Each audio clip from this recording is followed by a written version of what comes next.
What's good, people? It's about that time to randomly relate reverse rants, no hate. So, I just finished watching the MMA Hour, and I just want to get to the main parts of the video. I don't want to drag it out because really, it's we already have the information. May 18th is the rescheduling of that whole card, of course. That's the main event. Usyk versus Tyson Fury. It will be very difficult to replace a fight of that magnitude with just anybody, you know. So, the whole card. Now, pretty much both guys are going to continue to train.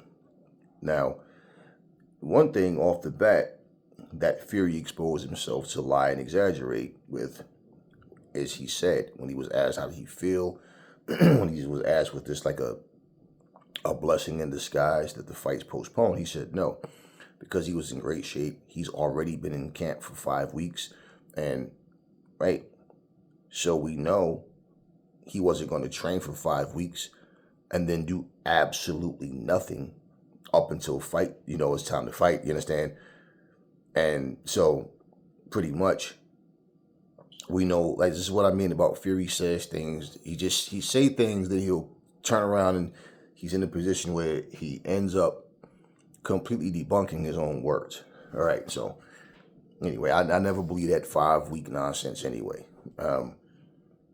Okay, and for him to be in training for Francis Ngannou for 12 weeks, for Deontay Wilder for 12 weeks, but look at the shape he showed up in against Ngannou. If that was 12 weeks of training, well, then that had to be pretty much, what his father was talking about when he said it was a circus show.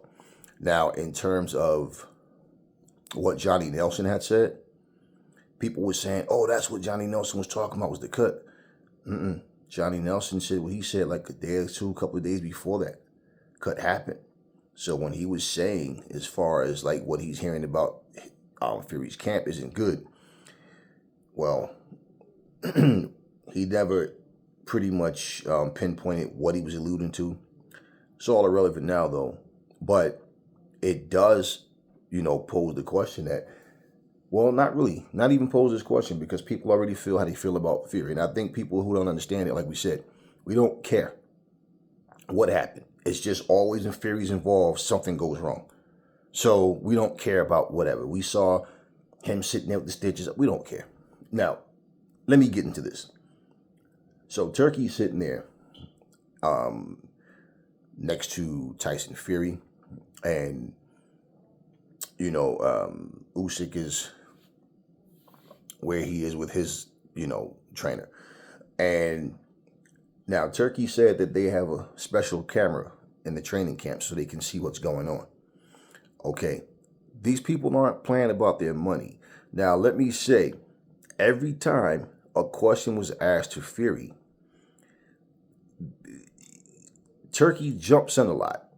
And pretty much what I'm seeing with that is he's concerned about his reputation, his brand. So he's jumping in and he's, like he's finishing, like when Tyson Fury answers a question, Turkey jumps in and adds whatever he wants to say to that.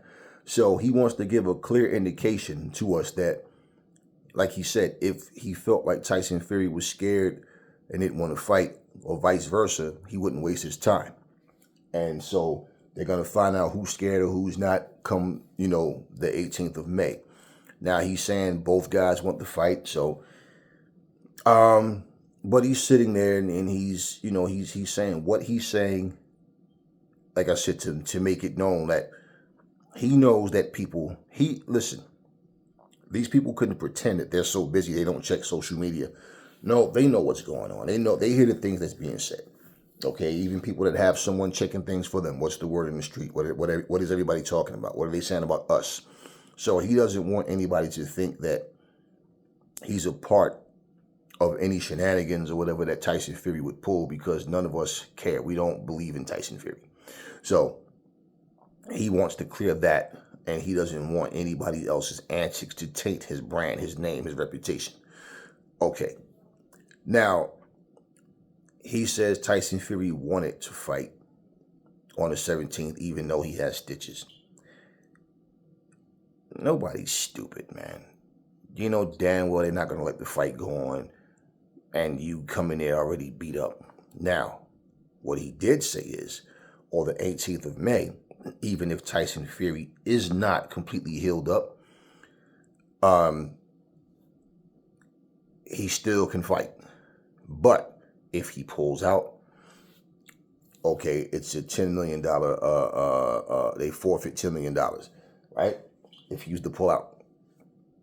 You know, not Usyk too.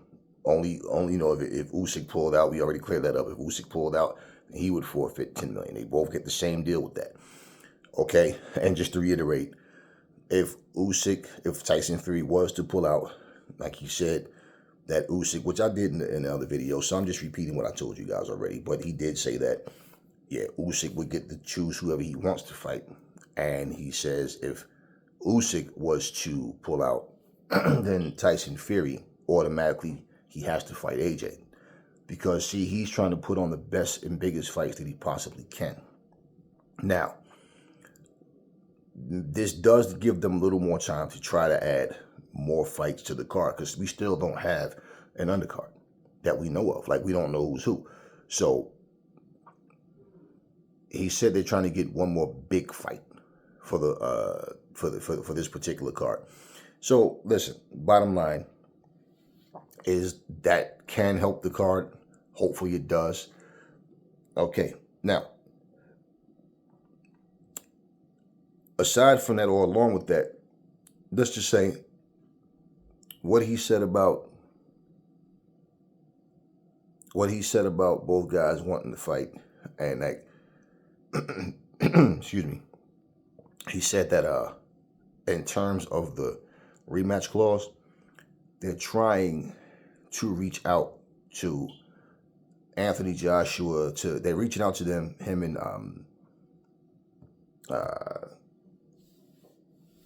Urkovich, so that they can fight in between the rematch clause of Usyk and Fury. So this way, okay, because let me tell you what this is. Being that Urkovich, okay, is the mandatory for the IBF, right? Being that he's the mandatory, what that is, you know, is Urkovich already said he's not going to wait. So Urkovich saying, bottom line, if there's a rematch clause, Eddie Hearn, all these other promoters, they know that everybody's aware. He is the mandatory. So if that would be the case, that regardless to who wins, the rematch clause being exercised would mean whoever has the IBF would they would be forced to fight Urkovich. Okay. And defend that title against the mandatory challenger. The reason they're trying to get Urkovich and AJ, it's really simple. They want to make AJ, whether it's Tyson Fury or whether it's Usyk, they want AJ in that mix. They're trying to get the biggest stars possible to make the biggest fight. So certain stars you're going to see on these cards often. They just have to keep winning. Now, basically, Urkovich can either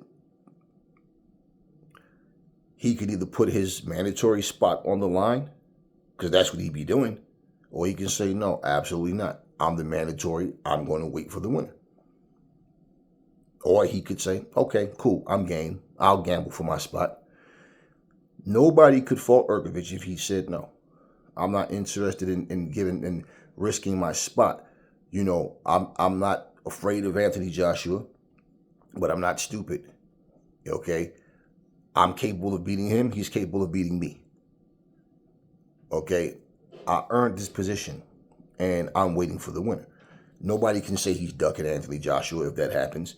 You know, you can't call it a duck. The man earned this spot, and that's what it was. Just because someone comes up with an idea doesn't mean that they're, ducking that person in that situation. So I wouldn't fault Urkovich if he didn't fight Anthony Joshua and he waited it out. He's not doing anything wrong. Okay. But that's why they want to make that fight, because more than likely Anthony Joshua would be the favorite to beat Urkovich. Okay. Now, the thing is, they're not handing it to anyone. But here's the thing. What happens, and wait, let's be real. What happens if Ngannou was to beat AJ? Right? Because the idea was already that Ngannou or AJ, the winner of their fight, is going to fight. And we got that, they made that clear. It was going to fight the winner of Usyk versus Tyson Fury. But we already knew, and I think people started forgetting about the fact that Urkovich is the mandatory. So that would mean that you couldn't tell Francis Ngannou, oh, well, you have to fight Urkovich. That's not the deal. Urkovich name didn't come up at all. We was told that Anthony Joshua or Ngannou will be fighting for undisputed. So they're trying to make that happen to keep from having to strip anyone, or to prevent the fact, basically trying to prevent a delay. So that way they can have both fights would be for undisputed without having to take the time to say, okay, we had Usyk and Fury. Now, whoever won has to defend the IBF against Urkovich. Then we pick up where we left off. Like, no, because let's just say, for example, if Usyk won, just say, and then he fought Urkovich and lost. Is Urkovich versus Fury a big blockbuster fight? No. Look at Bivol. Bivol he's getting more recognition now since he fought Canelo, but he's still not seen as the star that Canelo is, even though he went there and completely whitewashed him. We don't care about the excuses about, but it was at 175. So what? That changes nothing. So basically, your stock doesn't rise overnight. Every fighter doesn't have the same fortune. For some fighters, boom, instantaneously. Some fighters, they have to work and build up. Okay, and especially if you're a fighter that people, they look at you and they feel like they see holes in your game that's going to be exploited, then it doesn't happen. They just keep waiting and stacking the deck against you. And they want to be right when they make these claims. So they don't want to say, hey, the guy proved me wrong. Okay. So for that, they're trying to make things where it's just like a well-oiled machine and the fights happen the way they want them to happen. But, again, you can't fault Urkovich if he doesn't fight Anthony Joshua. We've seen, Dillian White, jumping there with Povetkin, and you can applaud him. And then you're going to have people that's like, man, he's stupid because he went there and got knocked out, if you remember. Now, he won the rematch, but what if he'd have lost the rematch? You understand what I mean? So nobody was saying, oh, he dared to be great. Really, it's just more of a thing. He took the fight. You commend him for staying busy because he could have, well, let me just take an easy fight, whatever, but he didn't do that. And I don't like when people say that shit. I could have took an easy fight. Why would you want to? That's what you get paid for. That's what you go through grueling training camps for, just to take an easy fight. So either way, though, and and Dillian White wasn't in a position where he needed to take an easy fight for any, rebuilding and things of that nature. But so, that's what they're doing with that. Now, Tyson Fury starts attacking Usyk's trainer with, oh, never call me a coward, and he's like, and any man calls my wife a bitch, I'll knock his teeth out and all that. So I don't know anything about what was said. I didn't, he said he didn't say it about his wife, but he basically called Tyson Fury a coward and said he feels the same way, that he's a coward. He never wanted to fight Usyk. But again, guys, Tyson Fury was on Talk Sports and cleaned up when they asked him about fighting Usyk And I remember him saying, to be honest with you, never crossed my mind. I never had any interest in fighting Usyk. Then he, of course, when he started first with this, he calling him middleweight and all this, and he's too small, he's this, that, and then he ends up changing his mind. So yeah, it was Fury, his own words, that said he didn't have any interest in fighting Usyk. And said Usyk, remember all that talk, Usyk is not a part of his era. And he had no interest in fighting Usyk. Okay, so yeah, he's always showing he doesn't want to fight Usyk. I don't care about all that loud WWE talking, all of the, yelling, screaming. I don't care about any of that. They asked Usyk, did he have anything to say to Fury? And he just basically told him that he hopes that he heals up properly and don't worry about nothing. The fight's gonna happen. And Usyk didn't get caught up into this back and forth and arguing. And Fury is trying to forget all the so-called entertainment nonsense. Fury is trying to hype himself up. He's trying to get confidence in himself, and he's sitting there arguing with this old man about nothing really. I'm the second longest reigning, lineal champion, 2-time champion, and who have I ever ducked? No, Fury, no. We don't care about your fucking accolades. There's many fighters that have, accolades about things and still ducked fighters. You're no different. We know how many times you were champion. You ducked Vladimir Klitschko. You never gave him his rematch. You ducked Anthony Joshua. Okay? You ducked you ducked Usyk. Let's say it like it is. And even though you had already beat Wilder, and I wasn't even interested in the third fight between you guys, you had to go to arbitration and be taken to court to fight Wilder in the third fight. Okay, you was trying to not fight Dillian White.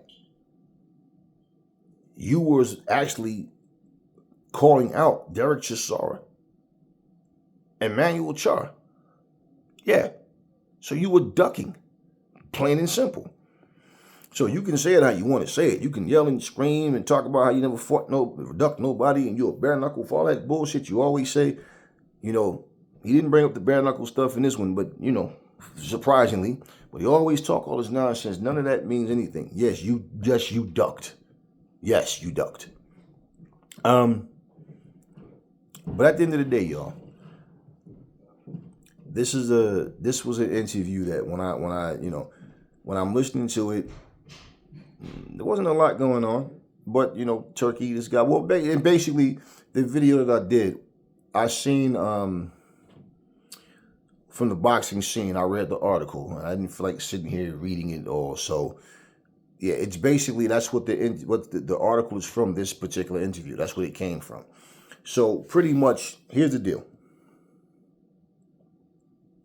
We already said what we wanted to say about Tyson Fury, Usyk, the fight itself. We don't know anything really about the undercard, so we'll see what develops in the coming weeks with that and who's on the card and see what type of card they have. Okay. But as far as it goes, it changes the interview itself changes nothing until May 18th. Bottom line, how we feel about Fury is how we feel about Fury. Okay, the situation itself, it is what it is. And until May 18th, none of this shit changes nothing. I do like the fact that Turkey brought up he brought up the situation where he's offering Tank Davis and Devin Haney a big slice of that pie. And he brought up the fact that, I had a fighter that I sent an offer to, and he tells me, you better send me 2 Ferraris. He said, and I tell him, well, if you like, we'll send you 2 boxing gloves. And then you can, come and negotiate, whatever. Like, bottom line, yeah. And the reason why I'm glad he said that is because you see what happens with these people is either they'll just leave something alone and you won't hear the reason as to why would you turn this money down. And then 2, people get to twist things and put their own little words to, they want to put their own little twist on what they tell us to try to make it look like they didn't duck. But there's nothing that Tank Davis could say. Okay, Leonard Ellaby is his mouthpiece. Leonard Ellaby made it clear. Nobody can make an offer to Tank. Tank makes the offers. that is basically the easy way out. That is basically the camouflage where you can duck fighters and people have this, oh, well, nah, Tank's the A side. So all these other fighters have to be, they have to wait for him to make an offer. Which is why I did a video and I titled the video, Tank's the A side, right? He called the shots. So why is he calling no shots other than no fight? Because that's pretty much what's going on. And that's why I said, the fact of the matter is, the Haney's offer him 20. So when I said, let's say the Saudis offer him 35, Tank is not going to fight anybody in the States and get 35. Now, I just said that number as an example. Okay, but at the end of the day, the fact that Tank Davis turned down $20 million from the Haney's, okay, and the excuse coming from Ellaby is nobody can make Tank an offer. Notice he never said, no, they didn't offer $20 million. He tries to deflect by saying nobody can make an offer other than Tank. No, they tell you we offered him $20 million. He didn't take it. Okay? So there's no amount of money that he really wants to fight Devin Haney for. And then Ellaby makes the excuse that he's too small for 140. That Tank can still make 130 if he wanted to. Okay, well, so we know that that's a fight that he doesn't want. We know this. Okay? Like I told you, the Saudis is going to put people on the chopping block as far as just offering them fights when they don't have a legitimate reason.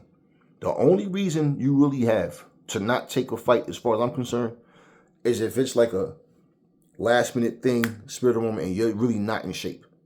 Otherwise, you're just it's a money grab. You go in there and look terrible. Nah.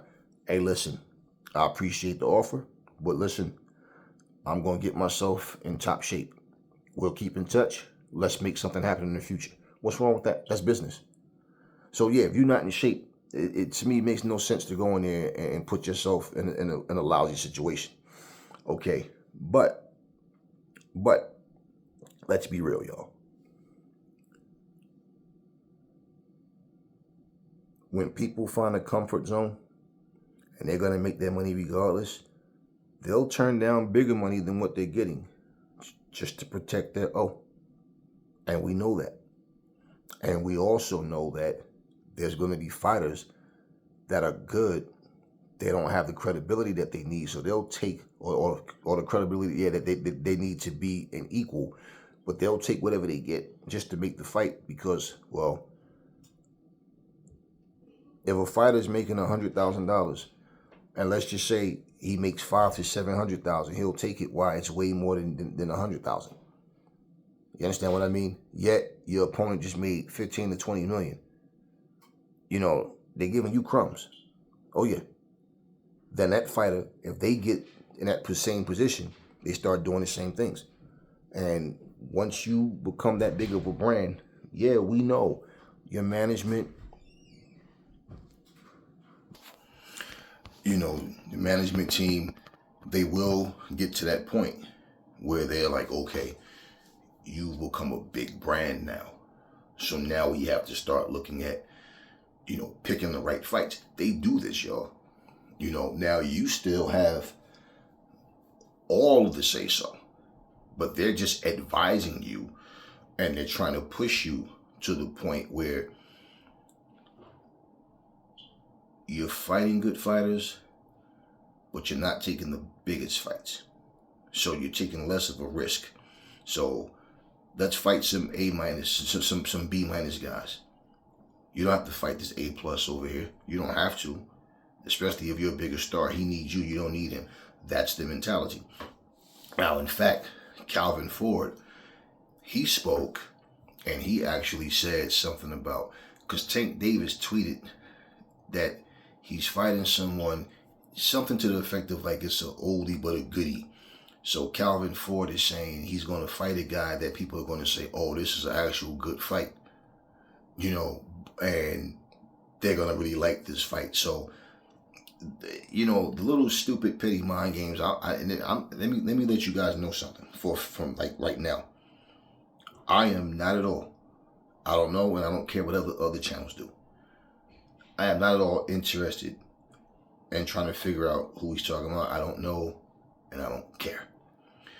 Because bottom line, the guys you should be fighting, you're not fighting. So here we are with another tune-up fight. So I can care less. And the fact that it's a tune-up fight, why the hell would we care about it being an old school guy that people remember and respect? Who cares? So again, he's not willing to fight Tank Davis. Tank Davis is not willing to fight Devin Haney for no amount of money, and he's not going to 140. And the fact of the matter is, the whole time Haney was at 135, Tank avoided him then. You understand what I mean? So, yeah. For him to sit here and arrogantly talk about they better have 2 Ferraris sent to his house, I'm like, damn, Tank, you sound like a straight diva now. Like, what happened to the guy that we was watching knock everybody out and come up and earn his spot, fight through all the criticism just to get to the position he's in, to start going backwards? Because that's what's happening. So, bottom line, I was glad that Turki, made it known what his response was to the "you better send 2 Ferraris outside of my house" and all that arrogant, stupid nonsense. Yeah, that was the perfect response. Yeah, well, if you want, we'll send you 2 boxing gloves. Yeah, great response. If these guys don't want to fight, the hell with them. Let them do what they've been doing. So, yeah, there was, like I said, the things that I saw in this video. It just,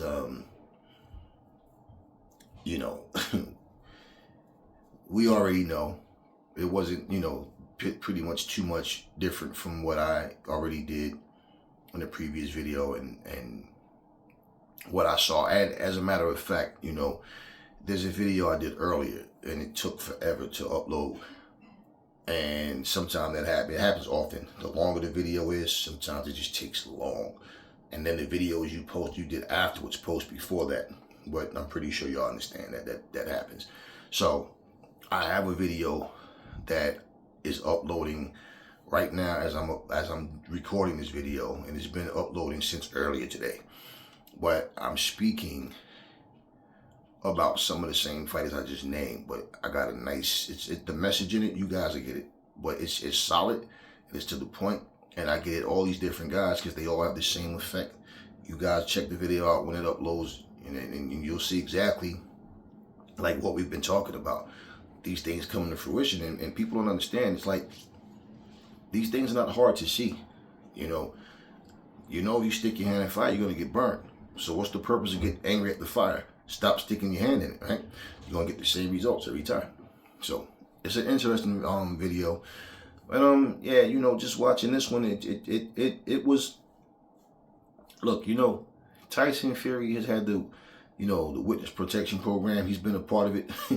He's been shielded by it for so long.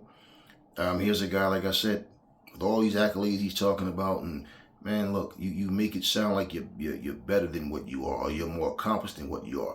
What you did, okay, you did it, but you still are a guy that don't really want to fight the top guys. You try to give other top guys crumbs. In fact, if it wasn't for the Saudis, let's be real, this fight wouldn't be happening. It would not be happening. So when you heard him say, why would I not want to fight for the biggest payday of my life? Okay. So my point is, you and AJ would make even more money. Yeah, y'all make even more money. So should you win? So the fact that you already made it known you don't want to fight him, this is the type of things where I'm saying people, they listen, and it reminds me of people that read the Bible. They speak and want people to feel like they have this great knowledge of the scriptures, but they purposely overlook a whole lot of scriptures. Why? Because those scriptures describe them. So whatever scriptures expose them and speak against the agenda that they have, they want to either ignore it or try to curve it to support their agenda and say you're misinterpreting what you're reading. But we're not stupid. We have great comprehension skills and we know what we see. So I don't debunk anybody's biblical knowledge with my opinion. I debunk your biblical bullshit with the Bible itself. Now, whether you believe in it or not, whether I believe in it or not, the point of understanding what we're reading. You understand what I mean? So it's not my opinion that I'm giving you with the scriptures. I understand what they mean. I understand what I'm reading. You understand what I mean? So you have people trying to tell you, but it says this. Well, I don't think it. I don't care what you think. Use your common damn sense. We're going by what the scriptures say, not what you want it to say. And it's the same thing when you look at, it's a part of life where people are detached from reality. And they want you to believe whatever it is they believe. They want to be free to think what they want. But when they deal with realists, they can't handle the fact that you don't buy their bullshit. So, yeah, I mean, yeah, like I said, the change is nothing until May 18th.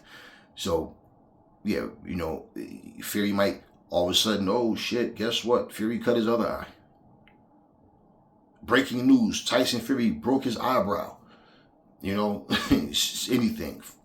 Anything. Tyson Fury grew a haircut, he grew an afro, and he can't perform. It's something stupid, anything. Everybody's understanding, or most of us anyway understand, like I said, when Fury's involved, somehow there's controversy, there's drama. What the fuck? What is it with this guy? So until the fight happens, so that's why I said none of this changes anything. But yeah,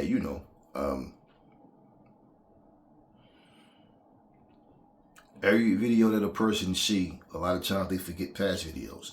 Then you have some people that watch a video for the first time and they take things to face value because they don't know any different. And when you look at what these guys are doing, that's when the truth comes out. And you say, well, why are people saying this about him? He said this, he said that. But then you think, well, he did say this and he said that. Now listen to what else he said. And you realize that these guys are frauds and they're being called out. So, but yeah, we already got into that. We talked about it, so we know what's what. So, I finally caught the MMA Hour video, and yeah. So anyway, talk to me in the comment section, y'all. Never fall in love with lies. Remember, the truth brings hate out of people, and I will catch y'all on the next video.